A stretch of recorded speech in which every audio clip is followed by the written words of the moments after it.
Nous sommes à Tiflis, en Géorgie.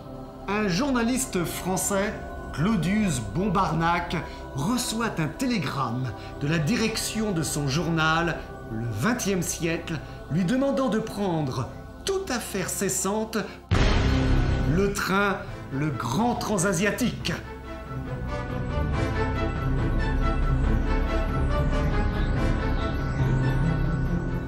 Sa mission ? Écrire des chroniques, interviewer des personnages marquants rencontrés durant son périple à bord de ce train qui vient tout juste d'être inauguré et qui relie la frontière de l'Europe à la capitale du Céleste Empire, Pékin.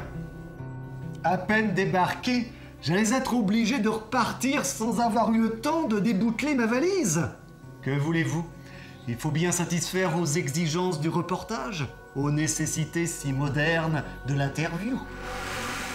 Claudius Bombarnac se retrouve dès le soir même dans le train pour Bakou, première étape de cette aventure. Là, il faudra s'embarquer sur un navire et traverser la mer Caspienne afin de rejoindre le port de Uzun-Ada, d'où partira le Grand Transasiatique.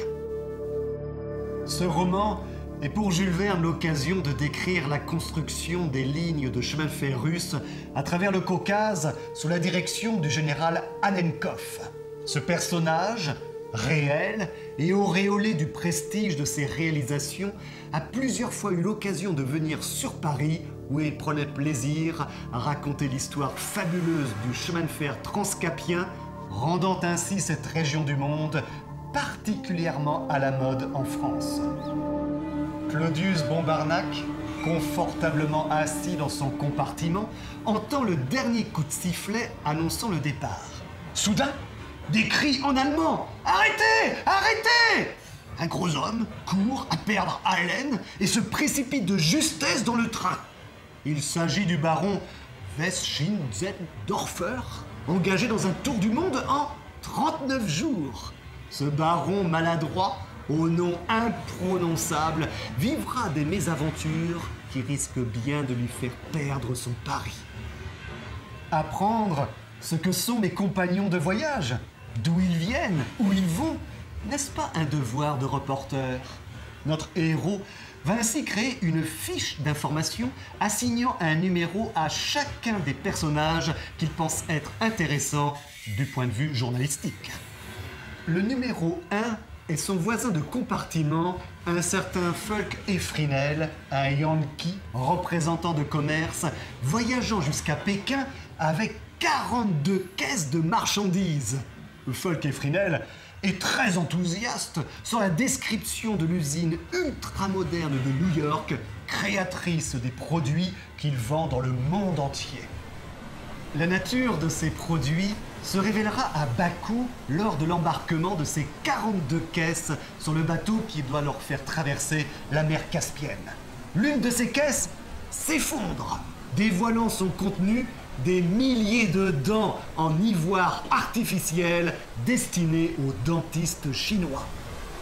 Oui, ce sont des dents que fabrique cette usine de New York qui développe 1500 chevaux de force et brûle 100 tonnes de charbon par jour. Voilà qui est américain, se dit notre reporter. La fiche numéro 2 désigne Miss Henrietta Bleuette, une Anglaise, non moins originale, qui représente une importante société de Londres pour laquelle la Chine envoie annuellement 2 millions de chevelures féminines. Miss Henrietta Bleuette est courtière en cheveux. Si la Chine envoie ses cheveux à l'Angleterre, l'Amérique lui envoie ses dents, c'est un échange de bons procédés. Mais il faut bien l'avouer, aucun de ses compagnons de voyage ne semble pour l'instant avoir une histoire digne d'une chronique. Une pensée m'obsède. Si le voyage allait s'accomplir sans que j'en puisse rien tirer pour mon journal, la direction m'en rendrait responsable. Aussi suis-je décidé à tout pour éviter un tel malheur. Le navire arrive enfin au port de Uzun-Ada, en terre asiatique. Désormais, Claudius Bombarnac et ses compagnons de voyage embarquent à bord de ce fameux Grand Transasiatique. Notre reporter En bon professionnel, et afin d'obtenir le maximum de renseignements sur le voyage, se lie d'amitié rapidement avec Popov, le chef de train, le numéro 7 sur son carnet. Mais une nuit, alors que notre journaliste se promène du côté des bagages et des marchandises, il découvre qu'une caisse volumineuse, adressée à une certaine mademoiselle Zinka Clork à Pékin, et sur laquelle il est inscrit « Fragile, craint l'humidité, produit un ronflement ». Serait-ce un fauve enfermé?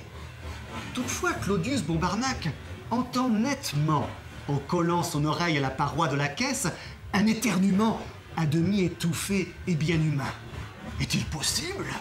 Un être humain est caché dans cette boîte et se fait transporter par le grand transasiatique en fraude. Je voulais des incidents? Eh bien, en voilà un! Un autre personnage, croisé depuis le départ et marqué sous le numéro 3, est le major Noltitz, de l'armée russe, avec qui Claudius Bombarnac va particulièrement sympathiser. Le major connaît toute cette région de l'Asie comme sa poche et va être un précieux guide en faisant découvrir l'histoire de ces pays traversés lors des haltes dans de bien étonnantes villes telles Boukhara ou Samarcande. Le train roule désormais à travers le Karakoum, le désert noir du Turkestan. La nuit est tombée et tout le monde dort. Mais notre journaliste est resté éveillé, songeant à sa fameuse caisse et à l'hôte qu'elle renferme. Il rentre en silence dans le wagon des marchandises. Une faible lueur passe au travers de petits trous de la caisse. Il applique son œil sur l'un des trous. C'est bien un homme qui est là-dedans. Merci, mon Dieu! J'en fais aussitôt mon numéro 11. En vérité, il est fort à son aise, mon numéro 11. Il est là, dans sa chambre, comme l'escargot dans sa coquille. Son home roule avec lui et il économise le millier de francs que lui aurait coûté le voyage de Tiflis à Pékin.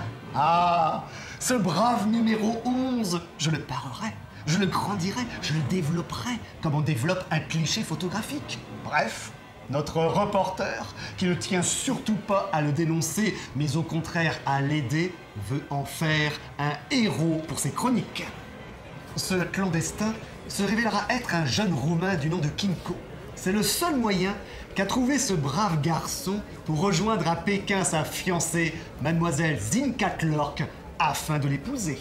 Quel titre de chronique, se dit Claudius Bombarnac.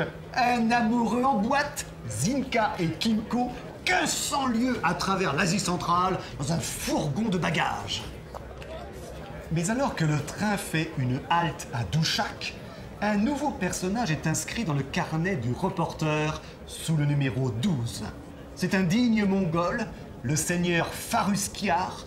Il assiste alors, en compagnie d'un fidèle serviteur, à l'arrimage d'un mystérieux fourgon fermé et plombé, gardé par des militaires. Après renseignement auprès de Popov, notre reporter apprend qu'il s'agit d'un fourgon mortuaire qui arrive directement de Téhéran. Il renferme le corps du mandarin Yen Lu, un haut personnage de l'Empire chinois. Enfin, nous avons donc un personnage important de notre train, à l'état de cadavre, il est vrai. Alors que le train fait une halte à Merv, Claudius Bombarnac se précipite vers le bureau du télégraphe pour expédier à son journal la nouvelle du transport de ce fourgon mortuaire d'un si grand personnage. Mais quelle n'est pas la surprise de notre reporter lorsqu'il reçoit lors d'une pause du train à la gare de Khotan, dans le Turkestan chinois, un télégramme de la direction du journal Le XXe siècle qui lui apprend que ce n'est pas le corps d'un mandarin que le train ramène à Pékin, mais un trésor impérial d'une valeur de 15 millions. Est-ce croyable? À Paris, le XXe siècle est mieux informé que moi sur ce qui concerne ce train. La présence de ce trésor fabuleux à bord du grand transasiatique va aussi attirer la convoitise de bandits bien informés. Ah! Je voulais des incidents, des accidents, des impressions de voyage. Le train se retrouve attaqué par un groupe d'une 60aine de Mongols. Les passagers se défendent avec énergie. Le seigneur Farusquiar déploie une intrépidité extraordinaire et finira même par tuer avec son sabre le chef des assaillants. Voilà le personnage que je réclamais pour mes chroniques, s'écrie enthousiaste Claudius Bombarnac. Notre reporter n'est pas au bout de ses surprises. Il avait rapidement remarqué qu'un rapprochement s'était opéré entre le numéro 1 et le numéro 2 de son carnet. C'est-à-dire entre le représentant de commerce en dents Fulk Efrinel et la courtière de cheveux Miss Oriata Bleuette. Eh bien, c'est un mariage à l'américaine qui est organisé alors même que le train file au milieu du désert pour unir ces deux commerciaux, après d'âpres et étonnantes négociations entre eux pour sauvegarder les intérêts de leurs deux sociétés respectives. Comment se termine cette aventure? Le fameux trésor impérial arrivera-t-il à destination? Et notre passager clandestin, Kimco, le numéro 11 du carnet de Claudius Bombarnac, retrouvera-t-il sa jolie roumaine à Pékin? Je ne puis m'empêcher de vous révéler que le seigneur Farusquiar tiendra finalement un rôle bien opposé à celui envisagé par notre reporter, tout comme Kimco qui, à l'inverse, au risque de sa vie, sauvera le grand transasiatique d'un attentat. Il est à noter également que ce fameux train, le grand transasiatique décrit ici par Jules Verne, restera un projet non réalisé par les Russes qui préféreront finalement créer le transsibérien afin de relier les territoires russes occidentaux à ceux de l'Asie. 3 ans après la publication en 1892 de Claudius Bombarnac, un nouveau quotidien naît en Belgique avec pour nom le XXe siècle. Et c'est précisément au sein de ce journal et de son supplément pour la jeunesse que paraîtront plus de 20 ans plus tard les aventures d'un reporter, Tintin. Il est amusant de constater qu'il existe de bien surprenantes coïncidences entre les aventures de ces deux reporters, tels le nom du journal pour lequel ils travaillent, ou encore lorsqu'il est question dans le roman de Jules Verne d'une mystérieuse société secrète, le Lotus Bleu.